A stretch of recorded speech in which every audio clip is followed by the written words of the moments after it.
Hi, I'm Jeremy, a former middle school math teacher, principal, superintendent, and now a leadership coach at Pivot, where I work alongside principals and district leaders as they strive to create the best schools for their students and families. In my work with school leaders, one topic has been coming up a lot lately. That's artificial intelligence. AI is already showing up in our schools, and principals know this will place new demands on their leadership. Teachers are experimenting with it, students are using it, and leaders are trying to answer a much bigger question. How do we use AI responsibly in ways that strengthen teaching, learning, and leadership?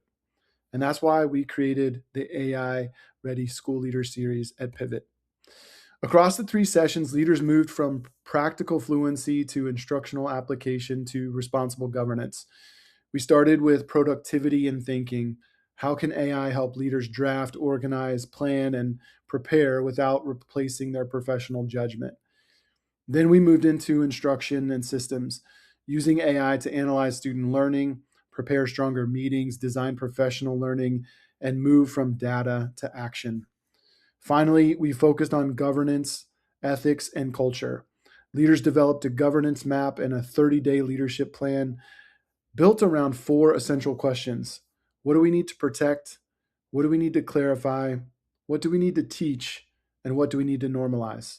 The biggest takeaway is simple. AI ready schools require AI ready leaders. This work is not about chasing tools, it's about building the clarity, confidence, and judgment leaders need to use AI responsibly in the service of students, staff, and school improvement. If your school or your district is ready to move from AI curiosity to responsible implementation, I'd love to help you out. You can download our AI Ready School Leader rubric to help develop your skills. And if you're interested in customizing an AI governance map for your school or for your district, just email me at jeremy.jones@pivotleaders.org. And we'll get to work right away, making sure that you're providing the right kind of guidance and leadership for your team and your students. I hope to work with you soon. Enjoy this blog post. Make sure you download our AI Ready School Leader rubric, and let's get to work.